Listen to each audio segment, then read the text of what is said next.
Samuel Hayes thought he'd seen hell already. 2 decades ago, when the war stole his youth and buried it under smoke, gunpowder, and screams, he thought there was nothing left on this earth that could shock him. But that cold Wyoming morning, standing alone by the barbed wire fence at the edge of his ranch, he learned he was wrong. She was 16, maybe, barely breathing. Her dress was torn like it had been clawed by the land itself. Her lips cracked, skin frostbitten, and her wrists, they bore rope burns so deep it looked like someone had tried to erase her hands from the world. Someone had tied her to his fence, left her like a sack of spoil meat, like she didn't matter. Samuel's knees bent slowly, creaking like the old boards of his porch, and his knife sliced clean through the rope. His hands trembled.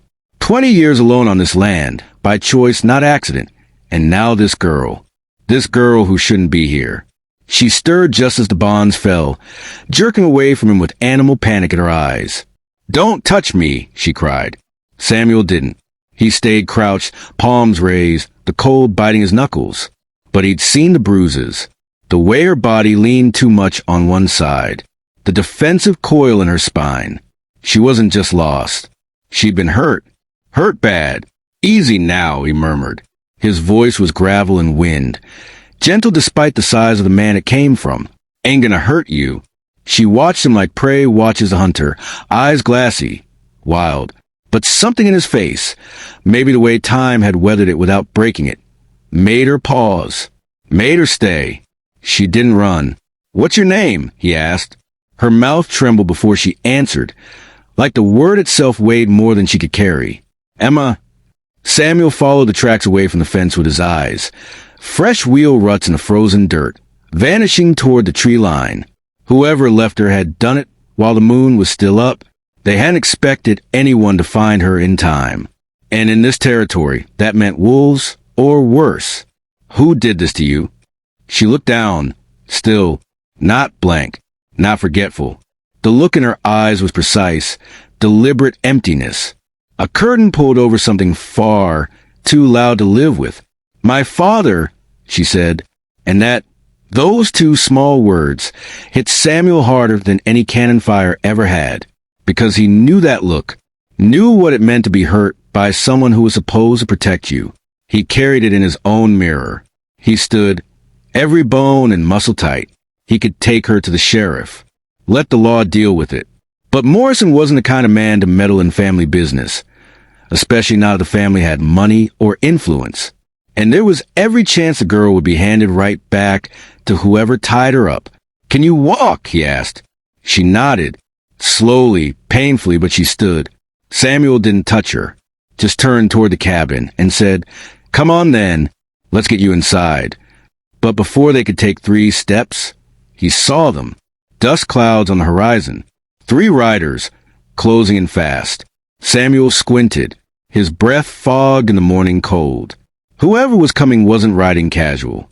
These were men with purpose, and trouble was written all over them. Inside, Emma sat at the table, tense and still, watching the door like it might bite her. Samuel poured a tin cup of water and handed it to her. "Slow now."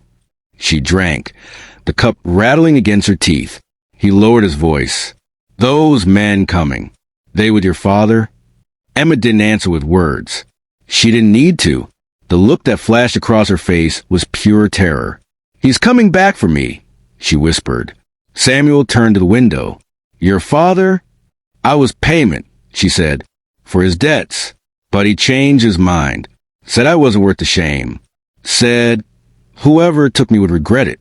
So he figured he'd leave me for the wolves." Samuel's fists clenched. He knew that cold logic too well. The kind that made a man look at a child and see a burden. The kind his own father had lived by. Not again. He grabbed the rifle above the fireplace. Emma stood quickly, panic setting in. "You don't understand. He's not alone. He owes money to real men. Dangerous ones." Samuel gave her a long, quiet look. "How dangerous?" "The kind who don't leave witnesses." The riders stopped just beyond range. 3 of them, one dragging the body of a dead steer behind his horse. Samuel's steer. A message. They wanted him to know exactly what happened to people who got in the way. You know how to shoot? He asked. Emma shook her head. Then you're about to learn. He handed her his old coat, showed her how to hold it. She took it with both hands, arms shaking, but there was fire behind the fear now. The man in the center called out, "Hayes, I know you got my daughter in there." Samuel stepped onto the porch, rifle in hand. "She's not your daughter anymore," he said. "You gave up that right when you tied her to my fence." The man's laugh was wet and sour. "That little thing belongs to me until I say otherwise. Hand her over. We'll call it even." Samuel didn't answer. He didn't need to. The second rider stepped forward. "Marcus Devlin sends his regards." Samuel froze. The name carried weight. Marcus Devlin didn't just own cattle. He owned people. Fear. Whole towns bent at his name. She was collateral, the man continued. Her daddy decided she wasn't worth the interest, so we're here to collect. Samuel felt something shift inside him. Collateral. Property. Damaged goods. The same words used to describe him once. If he gave her up, he'd live. That's what they were promising. But she'd be lost, in a way worse than dying. "No," he said, "you're not taking her." The man smiled like it was all a game. "You got 1 hour, Hayes, then we come calling, and we won't be polite." Back inside, Emma stood behind the curtain, eyes wide. "There's something else," she whispered. Samuel turned. He could already feel the ground shifting beneath him. "Devlin," she said, "he's my real father." Silence, thick as smoke. Samuel sat. Emma stood trembling in the center of the room, too small for the pain she carried. "Thomas Garrett," she continued. "He's my stepfather. Married my mama when I was little. Devlin threw us out when I was just a baby." Samuel listened. Each word was another crack in a wall. He didn't know he'd built around himself. "When I turned 16, she said, Devlin decided he wanted me back. Not a raise. To own." Samuel felt sick. "And Thomas," her voice broke. "He was afraid if Devlin found out what he'd been doing to me, he'd kill him. So instead, he tied me up and left me to die." Samuel's fingers dug into the table. It wasn't just debt. It wasn't just abandonment. This was abuse. And now it was turning into war. He stood, looked her in the eye. "There's something you should know," he said. "About me?" He showed her the scars. Spoke about a man named Crawford. About how his own father sold him to settle a gambling debt when he was just a boy. "I lived in chains for 2 years before I ran." Emma's eyes filled, but she didn't cry. She understood now. He wasn't just a man who'd found her. He was her. They were the same. When the hour ended, the men returned. But they weren't alone. Marcus Devlin arrived in person, flanked by 6 riders. He moved like a king and looked like one too. Cold, cruel, practiced. "Well," he said, stepping over the dead steer, "this got messier than I expected." Thomas Garrett stammered, trying to explain. "I'd like to hear it from Mr. Hayes," Devlin said. "I understand you're sheltering something that belongs to me." "Nothing here belongs to you," Samuel replied. Devlin's smile never reached his eyes. "Then you misunderstand the debt. That girl is collateral." "She's your daughter," Samuel snapped. "She's not something you trade." "She's whatever I say she is," Devlin growled. But his voice changed when he turned to Thomas Garrett. "Did you think you could kill her and I wouldn't find out?" Before Garrett could answer, Devlin shot him. One clean bullet. No warning. And just like that, Thomas Garrett was gone. Samuel flinched. Not from fear, but from the truth. This wasn't about money. It never had been. It was about power, possession, regret. From inside the cabin came a crash of breaking glass. Emma had bolted out the back toward the ridge. Devlin's men charged after her. Gunfire followed. Samuel rolled into cover, shooting fast and clean. 2 down, but there were too many. When the chaos paused, Devlin's voice boomed across the open field. "Bring her back alive." Samuel pressed against the water trough, blood ringing in his ears. He knew that ridge, knew the sharp rocks and blind turns. If Emma made it, she could hold them off. but only for a while. You can't win this, Hayes, Devlin called. I have more men on the way. You'll both die out here. Samuel's voice rose above the wind. Then why wait? If she means nothing, why not walk away? Devlin hesitated. And then, at last, he said it. Because she's the only family I have left. And there it was. Not business. Not ownership. Grief. Twisted and toxic.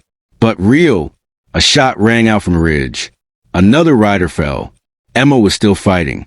Devlin's face darkened. He pulled dynamite from his saddlebag. Samuel's heart stopped. Last chance, Devlin said, lighting the fuse. Get her to come down or I end this my way. Samuel knew what he had to do. He stood, called out to Emma, and then his voice cracking, he shouted toward Devlin. You throw that, and you'll never know what Garrett did to her, what you let happen. The fuse hissed. Devlin froze. What do you mean? Think about it, Samuel shouted. Why did Garrett want her dead? What was he hiding? The realization hit Devlin like a wave. He moved to stop the fuse, but it was too late. Samuel tackled him just in time. The explosion tore through the air, harmless, off to the side. When the dust settled, Devlin stood shaking, looking across the field at the man who had betrayed him. Thomas, he said. The second shot was slower, colder. Thomas Garrett died crawling. And when it was over, Devlin did something no one expected. He looked up at the ridge. Emma, he called. I'm sorry. She didn't move, didn't answer. I'm not asking you to come down, he said. Then he turned to Samuel. She's not safe while I'm alive, he said. Men like me don't change. But men like you, maybe they still can. He handed over a thick envelope. Take her. Far. Start over. Where I'll never find you. Samuel looked at the money, then at the man. Why? He asked. Devlin's eyes were tired. Because today, you did what I should have done 16 years ago. And then he rode away. When Emma came down from the ridge, the sun was low. They buried Garrett in silence, packed what little they needed. And when the moon rose, they rode. West, toward Colorado. Toward a future that wasn't bought or borrowed or stolen. Just made from nothing, like morning after a long, dark night. They didn't speak for a long time. They didn't need to, because from that day forward, they were no longer what the world had made them. They were what they chose to become, and they chose each other.